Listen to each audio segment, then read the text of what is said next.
Hello students, good evening from Ankit Agarwal.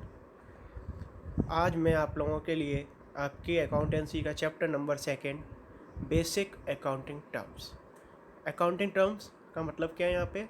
Accounting terms का मतलब है यहाँ पे कि हम अकाउंट्स में जो भी हम आगे चैप्टर पढ़ने वाले हैं या अकाउंटिंग जब भी करते हैं तो कुछ ऐसे नए वर्ड्स होते हैं या ऐसी चीज़ें होती हैं जिनके बारे में अभी तक आप लोगों ने कभी नहीं सुना होगा, और सुना होगा का उनका दूसरी तरह से उनका यूज हो रहा होगा।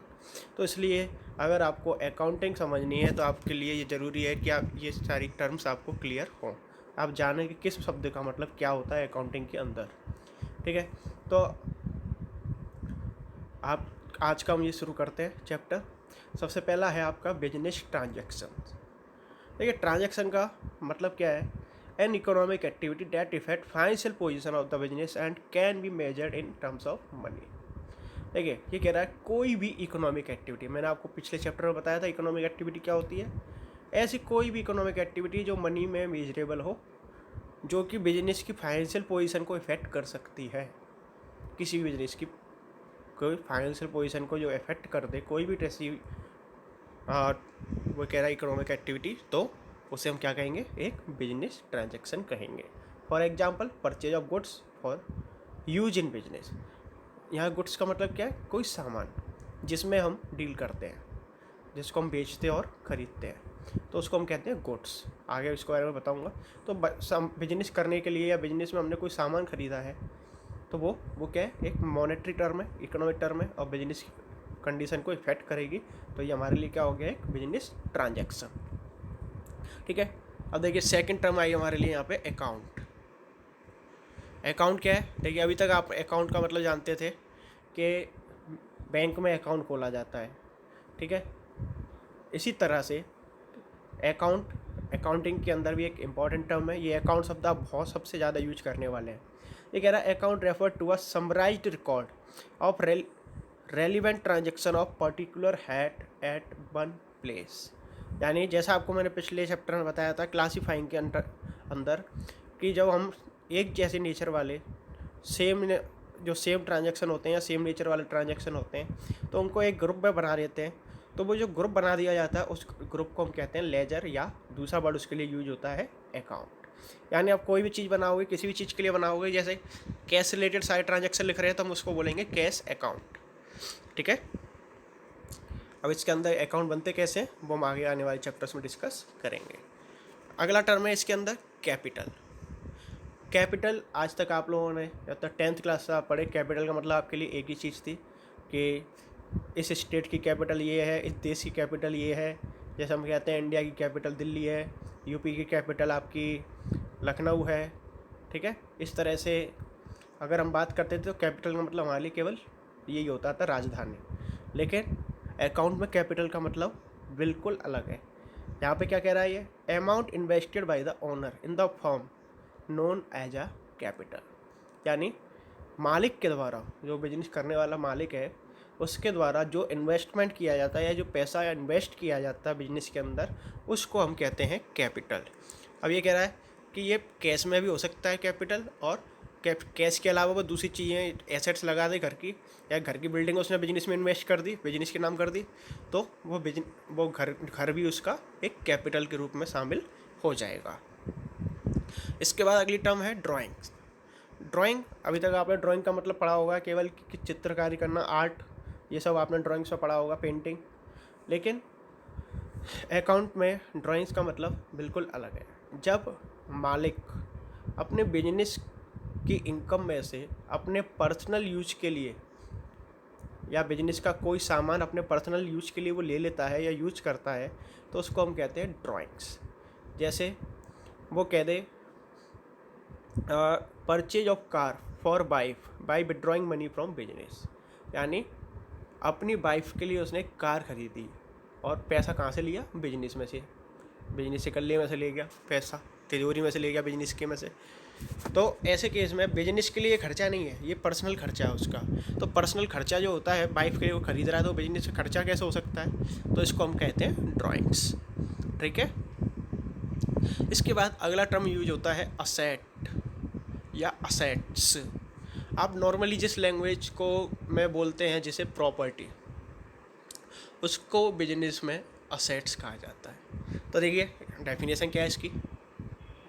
Assets are valuable and economic resource of an enterprise.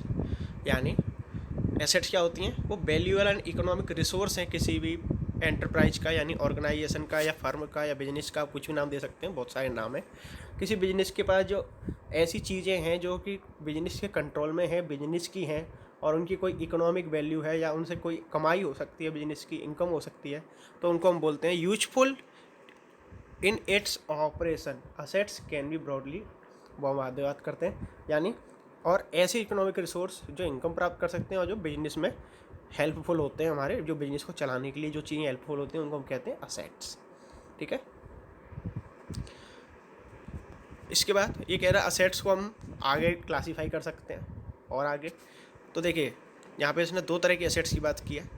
पहला है करंट असेट और दूसरा है नॉन करंट असेट। ठीक है, करंट असेट्स हम किसको बोलेंगे? करंट असेट हमारी वो असेट होती हैं जो हमारे पास मैक्सिमम 1 साल या उससे कम पीरियड के लिए होती हैं। जैसे यहाँ पे क्या कह रहा है, current assets are those assets which are held for short period, यानी जो कम समय के लिए हमारे पास होती हैं, and can be converted into cash with in 1 year. यानी करंट असेट्स उन एसेट्स को कहा जाता है जो हमारे पास या तो शॉर्ट पीरियड के लिए होती हैं या 1 साल के अंदर अंदर उनको हम कैश में कन्वर्ट कर सकते हैं। ठीक है, और नॉन करंट असेट्स, तो देखिए नॉन शब्द लग गया तो इसका मतलब है ये इसका अपोजिट होगा। तो नॉन करंट एसेट्स वो एसेट्स होती हैं जिनको हम लॉन्ग टर्म पीरियड के लिए यूज कर सकते हैं और कैश में कन्वर्ट करने का हमारा कोई इरादा उन एसेट्स के लिए नहीं होता है। ठीक है, जैसे हम एग्जांपल के लिए बात करें, करंट एसेट्स में आपका है डेटर्स, स्टॉक, ईटीसी। तो देखिए डेटर्स मैं आपको बाद में बताता हूँ, स्टॉक समझ लीजिए। स्टॉक उसको कहा जाता है जो सामान हमारे बिजनेस में बिना बिका हुआ रह जाता है, जो बेचने के लिए हमने अपने गोडाउन में रखा हुआ है, दुकान पर है, बिजनेस में है, उस सब सामान को हम बोलते हैं स्टॉक। तो स्टॉक को हम जब बेच देंगे तभी हमें पैसा मिल जाएगा। ठीक है, लेकिन ये कह रहा है नॉन करंट एसेट, इनको हम फिक्स्ड एसेट भी कहते हैं। फिक्स्ड एसेट्स में क्या है, लैंड, बिल्डिंग, मशीनरी।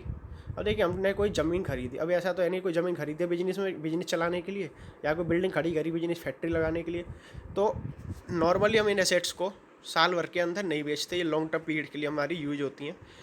कोई हमने मशीन खरीदी बिजनेस के काम करने के लिए, प्रोडक्शन करने के लिए, तो वो हम 1 साल के अंदर अंदर नहीं बेचते हैं नॉर्मली। तो जो लॉन्ग टर्म पीरियड के लिए हमारे पास होते हैं उनको हम कहते हैं नॉन करंट एसेट्स। तो देखिए नॉन करंट एसेट्स भी हमारी आगे 2 तरह की होती हैं, टेंजिबल एंड इनटेंजिबल। ठीक है, टेंजिबल असेट्स कौन सी हैं?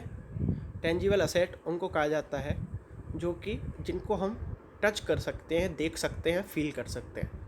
जैसे हम कंप्यूटर में बोलते हैं ना हार्डवेयर, उसको हम कहते हैं अकाउंट की भाषा में ऐसी असेट्स जिनको हम टच कर सकते हैं, देख सकते हैं, छू सकते हैं, वो सब होती हैं हमारी टेंजिबल असेट, या जिनको हम फील कर सकते हैं कि हाँ ये चीज़ है, एग्जिस्ट करती है, सामने है। तो उनको, जैसे अभी हमने बात की फर्नीचर, मशीनरी, हमारी दुकान का फर्नीचर हो, मशीन हो, उसको हम देख भी सकते हैं, छू भी सकते हैं, फील भी कर सकते हैं। ठीक है, लेकिन कुछ असेट्स ऐसी होती हैं जिनको ना तो हम देख सकते ना छू सकते, लेकिन बस उनका एग्जिस्टेंस होता है कि हाँ है, लेकिन कहाँ है, ये भगवान की तरह होती हैं। जैसे हम भगवान को मानते हैं, भूतों को मानते हैं कि वो हैं तो सही, लेकिन कहाँ है उनको हम देख नहीं सकते। ठीक है, तो वो कौन सी असेट्स होते, उनको क्या कहते हैं? Intangible assets. जैसे लाइक कंप्यूटर में सॉफ्टवेयर होता तो है, कंप्यूटर में दिखता तो है, लेकिन हम सॉफ्टवेयर को फील नहीं कर सकते, हम हार्डवेयर को फील कर सकते हैं। ठीक है, तो ये क्या होती हैं? Goodwill, patent, trademark, etc. तो देखिए ये गुडविल क्या होती है? गुडविल बोला जाता है, उसको बोला जाता है जब हमारा बिजनेस की रेपुटेशन होती है, बिजनेस का नाम होता है, अच्छी क्वालिटी प्रोवाइड कराने की वजह से जो हमारे नाम से ही बिजनेस चलता है, बिजनेस के नाम से, उसको हम कहते हैं उसकी गुडविल। तो देखिए गुडविल हिंदी में इसको कहा जाता है उसकी प्रसिद्धि या ख्याति। तो जो प्रसिद्धि है, हमें मालूम है कि हमारा बिजनेस फेमस है, हमारी रेपुटेशन है, लेकिन क्या आप उस रेपुटेशन को टच कर सकते हैं, देख सकते हैं कि हाँ जी ये रही मेरी रेपुटेशन? तो इसको हम, ऐसी एसेट्स होती हैं। आगे पेटेंट, ट्रेडमार्क में आपको बाद में बताऊंगा, आगे हमारे होंगे ये सारे टर्म्स। ठीक है। इसके बाद हम बात करें लाइबिलिटीज की, ठीक है। लाइबिलिटीज को हिंदी में कहा जाता है दायित्व। तो लाइबिलिटीज आर ऑब्लिगेशन और debt an enterprise has to pay after some time in the future. और देखिए लाइबिलिटीज वो ऑब्लिगेशंस होते हैं या वो हमारे ऊपर वो रेस्पॉन्सिबिलिटीज होती हैं जो कि हमें फ्यूचर में कुछ टाइम बाद पे करनी होती हैं। इसे हम हिंदी में कह देते हैं दायित्व या जिम्मेदारी। जैसे हमने किसी से लोन लिया तो वो हमें पे करना पड़ेगा, वो हमारे लिए लाइबिलिटी है। हमने किसी से उधार ख़रीदा है कोई चीज़ तो हमें उसका पेमेंट करना पड़ेगा, वो हमारे लिए लाइबिलिटी है। कोई हमारे यहाँ वर्क करता है, उसको हमने सैलरी नहीं दी है अभी तक, तो वो हमारी लाइबिलिटी है, ठीक है। नहीं दिए तो दे दिए तो हमारा एक्सपेंस है, ठीक है। लाइबिलिटी भी दो तरह की हो सकती हैं, करंट और नॉन करंट। इनकी डेफिनेशन बिल्कुल सेम है। करंट लाइबिलिटी उनको कहा जाता है जिनका पेमेंट हमें मैक्सिमम 1 साल के अंदर अंदर करना होता है। यानी करंट लाइबिलिटीज आर ऑब्लिगेशन और debt are payable within a period of 1 year. जैसे क्रेडिटर है, बिल्स पेबल है, इनके मीनिंग मैं आपको आगे बताने वाला हूँ, आगे टर्म्स ये दे रखे हैं आपके, ठीक है। आगे कह रहा है non current liabilities. Non current liabilities वो होती हैं जो लॉन्ग टर्म तक हमारे पास होती हैं, जिनका पेमेंट हमें कई साल में करना होता है। जैसे बैंक से लोन लेते हैं तो वो हमें साल भर में ना दे के कई दूसरे 5 साल 10 साल ऐसे हमें चुकाना होता है इंस्टॉलमेंट में, ठीक है। इसी तरह बिजनेस में जो पैसा लगाया जाता है कैपिटल, उसको भी हम लाइबिलिटी मानते हैं। अब इसके बाद हम बात करेंगे रिसीप्ट्स की और पेमेंट की। रिसीप्ट का मतलब जो हमें पैसा मिल रहा है या जो भी हमारी इनकम हो रही है उसको हम कहेंगे रिसीप्ट, और जो हम एक्सपेंस कर रहे हैं, जो खर्चे कर रहे हैं बिजनेस में, उनको हम कहते हैं पेमेंट। तो रिसीप्ट भी यहाँ पे इसने कहा नॉर्मली 2 तरह की होती हैं हमारी। सबसे पहला है revenue receipt. Revenue receipt are those receipt which are occurred by normal operation of business like money received by sale of business product। ये कह रहा है जो बिजनेस करते करते जो हम नॉर्मल एक्टिविटीज़ करते हैं, तो उन एक्टिविटीज़ को करते करते जो हम इनकम प्राप्त करते हैं या अर्न करते हैं, उनको हम कहते हैं रिवेन्यू रिसीप्ट। फॉर एग्जांपल, जिस चीज़ को हमने बेचने का काम है हमारा, जैसे मान लीजिए गारमेंट शॉप है, कपड़े बेचने वाली दुकान है, तो वो कपड़े बेचता है, उससे उसको जो इनकम हुई है वो बिजनेस की नॉर्मल इनकम है, तो उनको हम कहते हैं रिवेन्यू रिसीप्ट। और दूसरी बात की है इसने कैपिटल रिसीप्ट की। तो कैपिटल रिसीप्ट क्या है? Capital receipt are those receipt which are occurred by other than business operation like money received by sale of fixed assets. अब देखिए, यानी ये ऐसी रिसिप्ट होती हैं जो नॉर्मल एक्टिविटीज से नहीं हुई, नॉन नॉर्मल जो रिवेन्यू रिसिप्ट के अलावा दूसरी इनकम होती है, उनको हम कहते हैं कैपिटल रिसिप्ट। ये कैसे होती हैं? जैसे हमने बिजनेस करने के लिए कोई मशीन लगाई थी, लेकिन वो मशीन हमने बेच दी किसी वजह से। अतः ये मशीन बेचने का तो हमारा काम है नहीं, जो नॉर्मल एक्टिविटी हो। मशीन तो हमने इसलिए खरीदी ताकि बिजनेस में प्रोडक्शन कर सकें। तो ऐसे केस में अगर कोई हमने मशीन बेच दी या फिर कोई बिल्डिंग बेच दी अपनी, जिनका हम नॉर्मली बेचने का काम नहीं करते, जो हम अपने बिजनेस के यूज के लिए हमने खरीदी थी, तो उससे कोई इनकम होती है, तो उसको हम कहते हैं कैपिटल रिसीप्ट। आगे जब आप क्वेश्चंस करेंगे तो आपको और समझ में आ जाएगा। इसके बाद हम बात करें एक्सपेंसेज और एक्सपेंडिचर। देखिए ये 2 टर्म है, इनका ध्यान रखना। इसमें बच्चे हमेशा कंफ्यूज रहते हैं। कई बड़े बड़े टीचर्स से भी हम कई बार डिस्कस करते हैं तो वो भी कंफ्यूज हो जाते हैं कि एक्सपेंस और एक्सपेंडिचर, इनमें डिफरेंस क्या होता है। इसको थोड़ा सा आप समझ लीजिए, ठीक है, क्योंकि ये टर्म्स बहुत ऐसी हैं जो छोटी छोटी टर्म्स होती हैं, इनमें छोटा सा डिफरेंस होता है, माइनर सा, और बच्चे या स्टूडेंट्स कंफ्यूज हो जाते हैं। तो देखिए, सबसे पहले हम बात करें एक्सपेंसेज की। सबसे पहले कह रहा है cost incurred by a business for earning revenue are known as expenses. For example rent, wages, salary, interest. अब देखिए, जैसे हमने अभी इनकम की बात कर रहे थे, पेमेंट की बात कर रहा था, वही उसमें एक्सपेंसेस की बात हो रही है। तो ये कह रहा है जो बिजनेस को करने के लिए या बिजनेस में हमें जो इनकम प्राप्त करनी है, रेवेन्यू यानी इनकम अर्निंग जो हमें करनी है, उसको पाने के लिए हमें कुछ कॉस्ट करनी पड़ती है या कुछ खर्चे करने पड़ते हैं, एक्सपेंसेज करने पड़ते हैं, तो उसको हम कहते हैं एक्सपेंसेज। जैसे हम बिजनेस कर रहे हैं तो उसके लिए हमने कोई हो सकता है दुकान रेंट पे ली हो। रेंट का मतलब तो आप जानते होंगे, किराए पर लिया। तो दुकान रेंट पे ली है, शॉप या बिल्डिंग रेंट पे ली है, तो वो रेंट हम जो पे कर रहे हैं वो हमारे लिए रेवेन्यू एक्सपेंसेज या एक्सपेंसेज है। हमने कोई मजदूर लगाए प्रोडक्शन करने के लिए, लेबर लगाई है, उसको हमने जो लेबर दी गई है तो उसको हम कहते हैं वेजेज, ठीक है, वेजेज यानी मजदूरी। सैलरी हमने किसी को रखा हुआ है, हमारे यहाँ कोई जॉब करता है तो उसको हम जो पैसा देते हैं जिसे हम सैलरी कहते हैं, ये नॉर्मल टर्म है, आप जानते ही होंगे। ठीक है, इसके बाद हम बात करें एक्सपेंडिचर की। एक्सपेंडिचर का मतलब होता है जब हम बिजनेस के लिए कोई फिक्स्ड एसेट्स या जिसे हमने कहा था नॉन करंट एसेट्स परचेज करते हैं या बिजनेस के बाहर कोई इन्वेस्टमेंट करते हैं तो उसको हम कहते हैं एक्सपेंडिचर। नॉर्मली ये हमारे लिए ये बड़ी अमाउंट में खर्चा होता है, लाखों में खर्चा होता है। तो जैसे ये कह रहा है spending money on incurring a liability for acquiring assets goods और services is called expenditure. The expenditure as called as classified as. ये कह रहा है एक्सपेंडिचर को भी हम देखिए दोनों तरह से हो सकता है एक्सपेंडिचर भी, लेकिन नॉर्मली ये हमारे लिए बड़ी अमाउंट में होता है, एक्सपेंसेस से कंपेयर में काफ़ी कम अमाउंट के होते हैं। तो पहला है इसमें रेवेन्यू एक्सपेंडिचर और दूसरा है कैपिटल एक्सपेंडिचर। रेवेन्यू एक्सपेंडिचर देखिए बिल्कुल रिसिप्ट की तरह आ गया, ऊपर हमने जो डिस्कस किया था। तो रेवेन्यू एक्सपेंडिचर वो होते हैं जो बिजनेस को रन करने के लिए डे टू डे जो हम खर्चे करते हैं, जैसे अभी मैंने ऊपर डिस्कस किया था एक्सपेंसेज में हम वेजेस देते हैं, सैलरी दे रहे हैं, रेंट दे रहे हैं, पर मंथ बिजली का बिल दे रहे हैं, ठीक है, परचेज कर रहे हैं गुड्स का, तो ये सब क्या हमारे लिए रेवेन्यू एक्सपेंडिचर है। लेकिन कैपिटल एक्सपेंडिचर क्या है? कैपिटल एक्सपेंडिचर जब हम कोई असेट्स परचेज करने के लिए खर्चा करते हैं तो उसको हम कहते हैं, और जो जिसको नॉर्मली ये कह रहा है if benefit of expenditure is received for more than 1 year it is called capital expenditure like purchase of machinery. यानी जो लॉन्ग टर्म पीरियड के लिए खर्चे किए जाते हैं जिसका फ़ायदा हमें कई आने वाले सालों तक मिलेगा, उसको हम कहते हैं कैपिटल एक्सपेंडिचर। इसके बाद एक तीसरा टाइप और है यहाँ पे हमारे लिए एक्सपेंडिचर का, जिसको हम कहते हैं डेफर्ड रेवेन्यू एक्सपेंडिचर। हाँ, ये क्या है, there are certain expenditure which are revenue in nature but benefit of which is derived over number of years.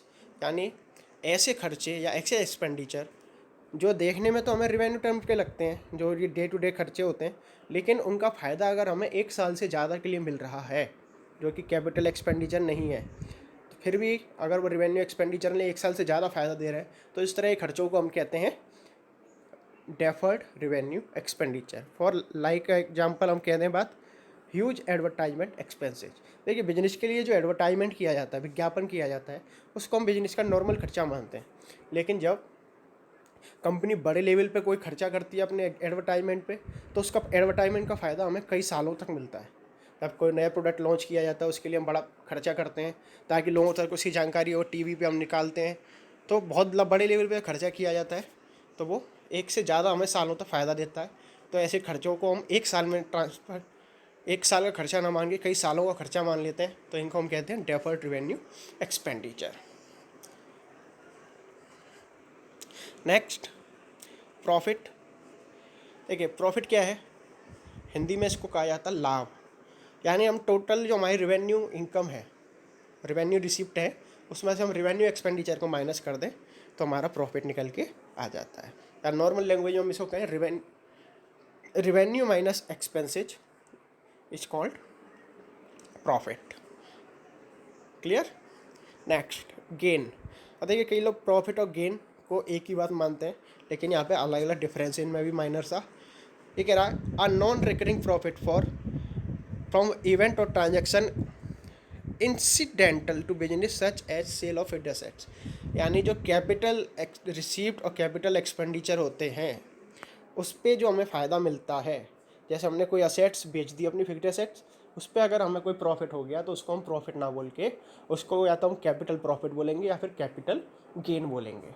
ठीक है, प्रॉफिट की बात करेंगे तो हम केवल बिजनेस के जो नॉर्मल खर्चे और इनकम है उनके बीच का जो डिफरेंस है उसको हम प्रॉफिट बोलेंगे। लेकिन गेन की बात आएगी तो जो नॉन रिकरिंग एक्टिविटीज़ है जो कि नॉर्मली हम बिजनेस में नहीं करते, जो कभी कभी होती हैं, उनसे अगर कोई हमें फ़ायदा होता है तो उसको हम बोलेंगे गेन। आई होप आपको यहाँ तक समझ में आया होगा। नेक्स्ट है लॉस। तो लॉस क्या है? लॉस का है उल्टा है प्रॉफिट का। अगर आपके एक्सपेंसेस ज़्यादा हो रहे हैं और इनकम या रेवेन्यू आपका कम है तो ऐसे केस में उसको हम कहेंगे लॉस या हानि। तो ऐसे केस में हम क्या करेंगे, एक्सपेंसेज माइनस रेवेन्यू कर देंगे तो हमारी जो अमाउंट निकल के आएगी आप नॉर्मली इसी बात है, आप भी समझ रहे होंगे, जब हमने खर्चा ज़्यादा कर दिया, कमाया कम, तो वो हमारे लिए फ़ायदा तो हुआ नहीं, नुकसान हुआ, तो उसी नुकसान को हम क्या कहेंगे, लॉस। ठीक है। इसके बाद नेक्स्ट टर्म क्या है हमारी, गुड्स। गुड्स क्या कहता है, गुड्स को देखिए आपने अभी तक गुड शब्द पढ़ा है, गुड का मतलब होता है अच्छा, लेकिन गुड के साथ जब एस लग जाता है तो गुड्स का मतलब हो जाता है सामान या कोई वस्तु। ठीक है। तो ये कह रहा है the product in which the business deal in, यानी ऐसा प्रोडक्ट जिसमें बिजनेस डील करता है। डील का मतलब जिसको सेल करने का, परचेज करने का बिजनेस का काम है। जैसे मान लीजिए मेरी यार कपड़े बेचने की दुकान हो, तो कपड़े में जो खरीद रहा हूँ या कपड़े जो मैं बेच रहा हूँ, वो कपड़े मेरे लिए क्या हो जाएगा, गुड्स हो जाएगा। ठीक है। The item that are purchase from the for the purpose of resale and not for use in the business are called goods. अब देखिए यहाँ पे इसने बहुत इंपॉर्टेंट लाइन बोली है कि ऐसा सामान या ऐसा प्रोडक्ट जो बिजनेस के लिए परचेज किया जाता है, रीसेल पर्पज के लिए। देखिए यहाँ पे दो वर्ड है, आप इनको फोकस कीजिए। एक तो आपका रीसेल और दूसरा है आपका not for the use in the business. ठीक है। यानी ऐसा वो गुड्स हम जो खरीद रहे हैं उसका पर्पज हमारे लिए उसको रीसेल करने का होना चाहिए, कि हम इस प्रोडक्ट को जो खरीद रहे हैं इस पर या तो कोई एक्टिविटी करके या प्रोसेस करके इसको आगे बेचेंगे। ठीक है। उसको हमें बिजनेस में यूज नहीं करना है। ठीक है।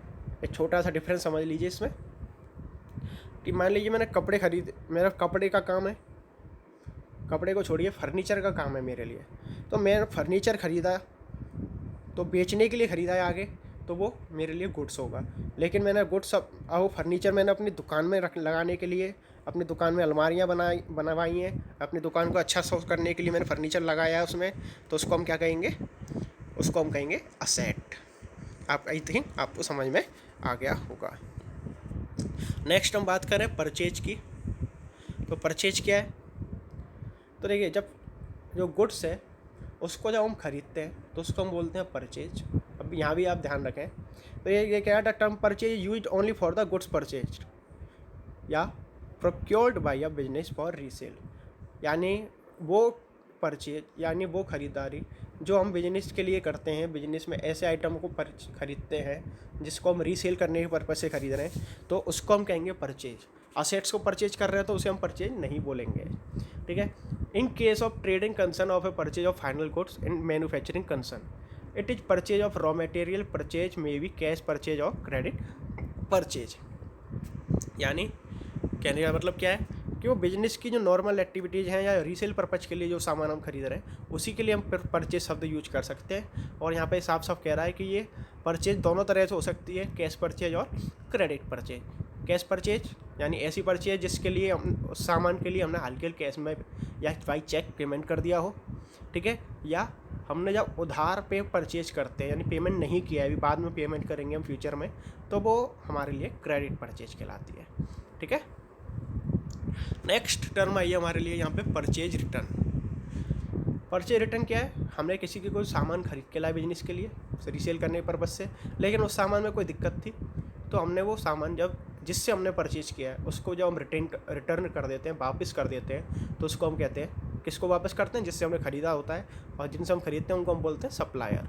तो सप्लायर को हम जब गुड्स को वापस कर देते हैं तो उसको हम बोलते हैं परचेज रिटर्न। नेक्स्ट टर्म है सेल्स। सेल्स का मतलब क्या है, जब हम किसी थर्ड पार्टी को, sales are total revenue from goods sold और सर्विसेज प्रोवाइडेड टू कंज्यूमर्स या कस्टमर्स।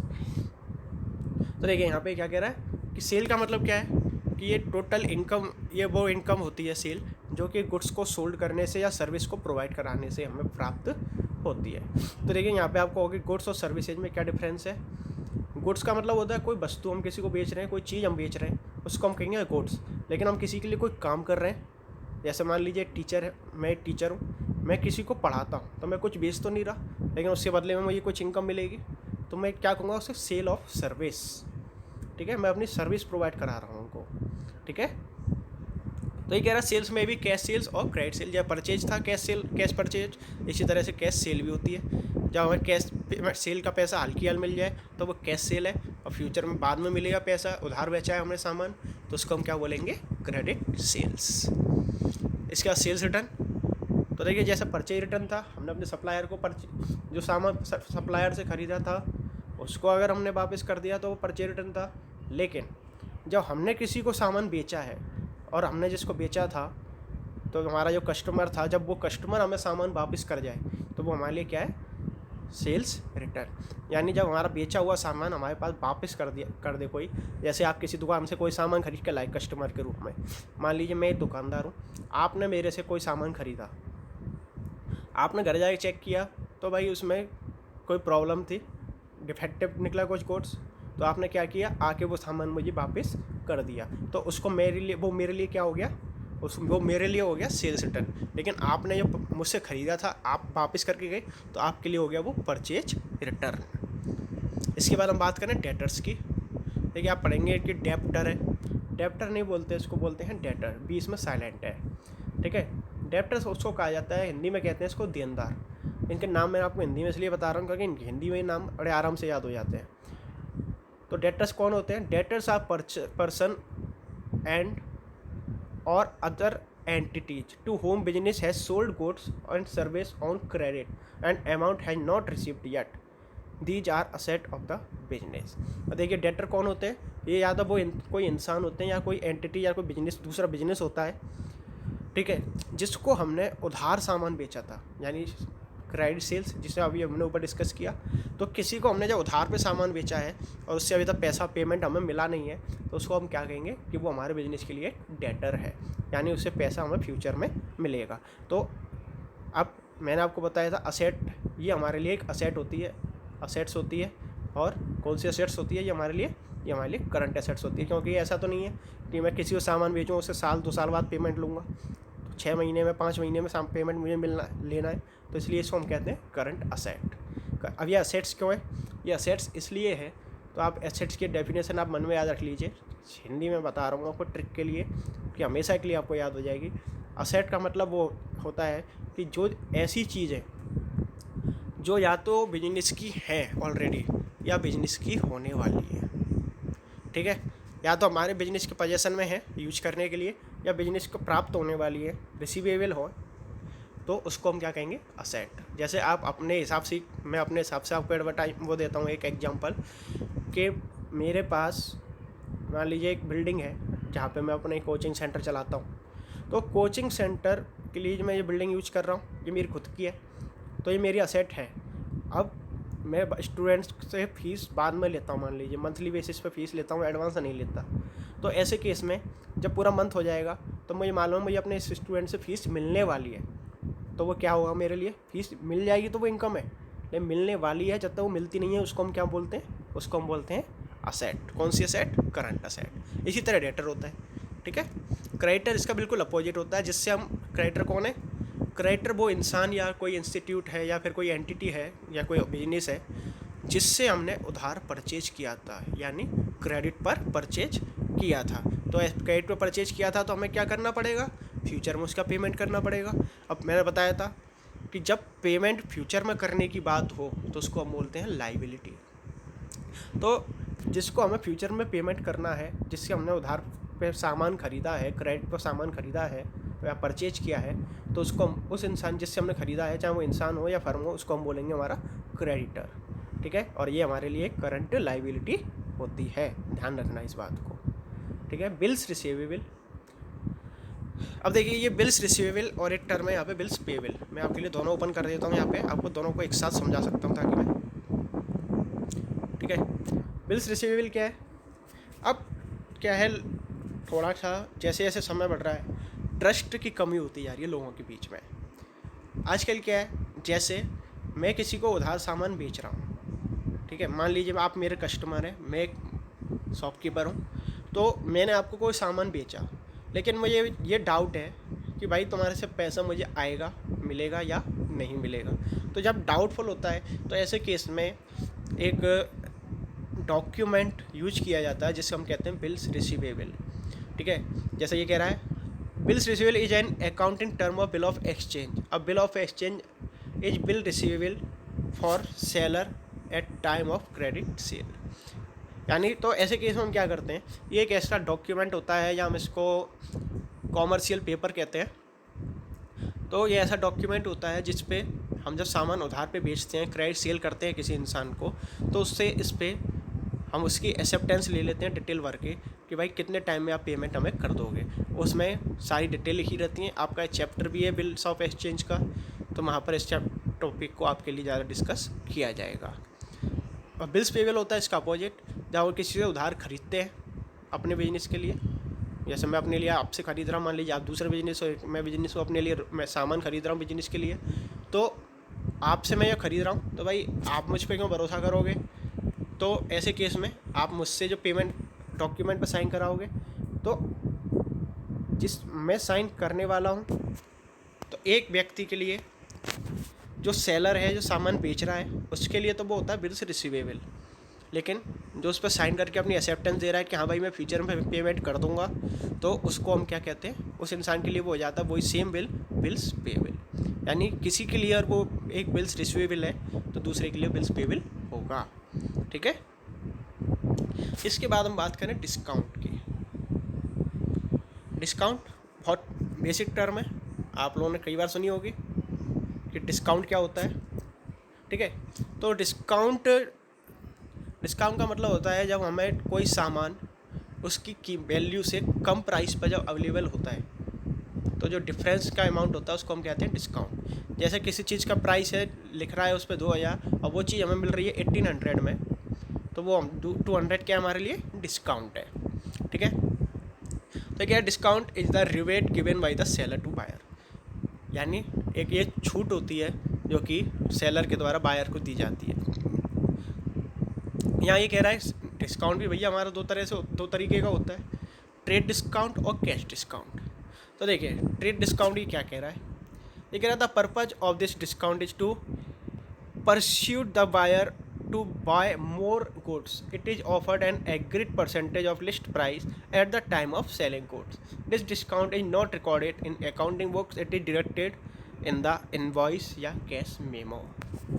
अब देखिए, आपने शॉपिंग तो आप ज़रूर करते होंगे, खास करके जो गारमेंट्स होते हैं हमारे लिए, हम शर्ट पैंट या गर्ल्स के लिए सूट साड़ी, तो वो ख़रीदने जाते हैं। तो वहाँ पे आपने नॉर्मली देखा होगा जब सेल लगी होती है तो वहाँ पर लिखा होता है 20% ऑफ, 25% ऑफ।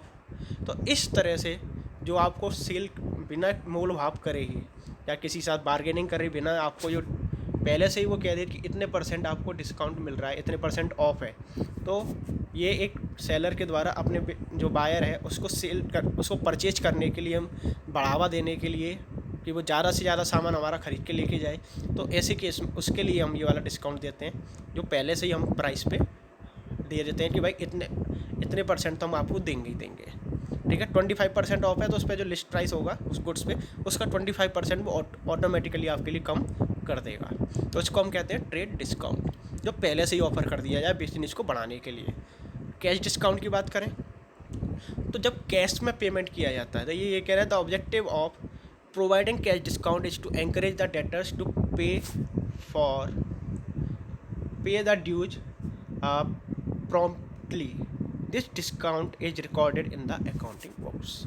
अब देखिए कैश डिस्काउंट, जब आप कैश में पेमेंट करते हैं तो थोड़ी सी हम बार्गेनिंग कर लेते हैं, तो उसमें जो उसके प्राइस में वो थोड़ा बहुत जो हमारे लिए कम कर देता है उसको हम बोलते हैं कैश डिस्काउंट, जो कि कैश पेमेंट के टाइम पे ही दिया जाता है। अब देखिए यहाँ पे एक चीज़ है कि कौन सी चीज़ हमारे अकाउंट में शो की जाती है, कौन सी चीज़ शो नहीं की जाती। तो ट्रेड डिस्काउंट है, उसको सीधा सेलिंग प्राइस में से कम कर दिया जाता है उसने वैल्यू को। ठीक है। उसको हम अपने अकाउंट की वैल्यू में नहीं शो करेंगे, लेकिन जो कैश डिस्काउंट है उसको प्राइस को हम लेस करके ज़रूर दिखाएंगे अपनी अकाउंटिंग बुक्स में। ठीक है। इसके बाद अकाउंट फिर से आ गया ये टर्म आपके लिए। ठीक है। Account refer to a summarise record income. Business में जो भी हमारी एक्टिविटीज़ है उनसे हमारे लिए ये कह रहा है income is a wider term which include profit also. Income means increase in the wealth of enterprise over a period of time. ये कह रहा है कि इनकम क्या है, बहुत बड़ा टर्म है, इसमें आपका प्रॉफिट भी शामिल है, आपका गेन भी शामिल है, यानी कुल मिला के ऐसी कोई भी एक्टिविटी जिसके हमारी वेल्थ, जो हमारी संपत्ति है, एसेट है, उसमें इंक्रीज होती हो, तो उसको हम क्या कहेंगे, बिजनेस की ये इनकम है। ठीक है। स्टॉक स्टॉक के बारे में आपको ऑलरेडी डिस्कस कर चुका हूँ कि ऐसा गुड्स जो हमने रीसेल करने पर्पज़ से ख़रीद के रखा है या मैन्युफैक्चरिंग करके रखा हुआ है जो बिका नहीं है अभी भी, उसको हम कहते हैं स्टॉक। ठीक है। इसके बाद कॉस्ट की बात करें हम तो किसी चीज़ को प्रोडक्शन करने के लिए, कोई चीज़ बना रहे हैं हम अपने बिजनेस में, तो उसको बनाने के लिए उस पर कितना खर्चा टोटल किया गया है हर तरह का, उसको उसकी कॉस्ट कहा जाता है। जैसे cost refers to expenditure incurred on acquiring, manufacturing and processing goods to make it saleable, यानी बेचने योग्य बनाने के लिए जब हम कोई प्रोडक्ट पे कितना भी खर्चा करते हैं। ठीक है। जैसे मान लीजिए फर्नीचर वाला है, फर्नीचर की शॉप है और वो फर्नीचर मैन्युफैक्चर करता है या बनाता है फर्नीचर को, तो उसने लकड़ी परचेज की, उस पर खर्चा किया। लकड़ी के अलावा और भी दूसरे सामान होते हैं फर्नीचर के लिए, वो परचेज किए, उसके लिए उसने मजदूर लगाए, लेबर लगाई, उनको पेमेंट किया, वो भी उसके लिए खर्चा है। ठीक है। या उसको बेचने तक लाने के लिए उस पर जो भी उसने खर्चा किया, उन सबको एक कंबाइंड रूप में जो हम एक टर्म यूज करेंगे उसको हम कहेंगे उसकी कॉस्ट, जिसे हिंदी में हम कहते हैं लागत। वो कहते हैं ना भैया, दुकानदार कहता है ना वैसा इतने में तो हमारी लागत भी ना निकल रही, तो ये कॉस्ट कहते हैं उसको अंग्रेजी में। ठीक है। इसके बाद है टर्म है आपका वाउचर। वाउचर वो कोई भी डॉक्यूमेंट है जो कि हमारे किसी भी ट्रांजैक्शन को सपोर्ट करता है। जैसे हम ये कह सकते हैं the documentary evidence in support of a transaction is known as voucher. यानी अब कोई ट्रांजैक्शन है हमने किया, अपनी अकाउंटिंग बुक्स में लिख लिया, लेकिन जब उसको चेक किया गया इनकम टैक्स ऑफिस के द्वारा या चार्टर्ड अकाउंटेंट के द्वारा, तो उसने कहा भाई साहब हमें डाउट है कि आपने ये ट्रांजैक्शन किया ही नहीं है, आपने ये ज़बरदस्ती खर्चा दिखा रखा है अपने प्रॉफिट कम करने के लिए ताकि आपको टैक्स ना देना पड़े। तो ऐसे केस में जो दुकानदार है या बिजनेस का ओनर है या मैनेजर है या अकाउंटेंट है, उसको कोई डॉक्यूमेंट्स या ऐसे डॉक्यूमेंट्स दिखाने पड़ेंगे उसको, चार्टर्ड अकाउंटेंट को, कि हाँ जी हम झूठ नहीं बोल रहे, ये खर्चा हमने वास्तव में किया हुआ है। तो ये कह रहा for example if we buy goods, हमने कोई सामान खरीदा, कैश में ख़रीदा चाहे, तो उसके लिए कैश खरीदते हैं तो कैश मीमो मिलता है हमें। ठीक है। जिसमें डिटेल में लिखा जाता है। और ये कह रहा उधार पर ख़रीदते हैं तो उसके लिए हमें एक इनवॉइस, जैसे हम नॉर्मल भाषा में कहते हैं बिल, जो बड़ा वाला कागज़ होता है जो बिल बना के दिया जाता है प्रॉपर, तो उसको हम कहते हैं इनवॉइस। तो ये हमारे सपोर्टिव डॉक्यूमेंट होते हैं जो जिससे प्रूफ होता है कि हाँ हमने ट्रांजैक्शन किया है। When we make a payment we get a receipt. हमने कोई पेमेंट कर दिया तो वही वो रसीद बना के देता है हिसाब का कि हाँ जी इतना इतना हिसाब हो गया, आपने इतना ख़रीदा था, ये सब आपने देखा होगा नॉर्मली आपको मिलते हैं वो, तो वो उसे हम कहते हैं रिसीप्ट। ठीक है। और लास्ट टर्म है आज के लिए इसमें, आई थिंक हाँ आज लास्ट टर्म है गुड्स एंड सर्विस टैक्स। देखिए गुड्स एंड सर्विस टैक्स आपका मैं जब आपको जनरल वाला चैप्टर कराऊंगा उसमें जो आपकी जनरल एंट्री है उससे पहले आपको मैं इसको डिटेल में बताऊंगा। अभी आप इसकी केवल फुल फॉर्म जान लीजिए कि गुड्स एंड सर्विस टैक्स, और इसको शॉर्ट में बोला जाता है जीएसटी। ठीक है। इसका क्या है, ये एक इंडायरेक्ट टैक्स होता है जो कि बिजनेस के हर सेल और परचेज पे लगाया जाता है। इसमें बहुत सारे रेट्स होते हैं, लेकिन आपके सिलेबस में हम जो पढ़ेंगे सिलेबस में वो है केवल 12% का रेट। जीएसटी के 3 टाइप्स है आपका, सीजीएसटी, एसजीएसटी और आईजीएसटी। चलिए मैं आपको थोड़ा सा शॉर्ट में पूरा बता ही देता हूँ इसके बारे में। सीजीएसटी का मतलब क्या है, जब कोई गुड्स एक स्टेट से दूसरे स्टेट में, जब एक गुड्स सेम स्टेट में बेचा जाता है, जैसे मान लीजिए यूपी के एक शहर में लखनऊ से कानपुर में बेचा जा रहा है, तो आप कहोगे एक ही स्टेट हैं दोनों ज़िले, दोनों डिस्ट्रिक्ट। तो ऐसे केस में उस पर जो टोटल टैक्स लगेगा उसको हम 2 हिस्सों में डिवाइड कर देते हैं। कौन कौन से, एक सीजीएसटी, दूसरा एसजीएसटी। सीजीएसटी का मतलब है कि उस टैक्स में से जितना सेंट्रल गवर्नमेंट का हिस्सा है, central goods and service tax CGST full form है, और बाकी का आधा हिस्सा उसमें माना जाता है कि वो स्टेट गवर्नमेंट का है, जो राज्य सरकार होती है उसका होता है। जैसे हम बात करें कि सेंट्रल गवर्नमेंट हमारी है बीजेपी की, लेकिन हम बात करें राजस्थान की, तो राजस्थान में गवर्नमेंट है वो कांग्रेस की है। तो राजस्थान में भरतपुर से मान लीजिए जयपुर कोई सेल किया गया, तो उस पर जो टैक्स लगाया जाएगा उसका आधा पार्ट दोनों गवर्नमेंट में शेयर किया जाएगा।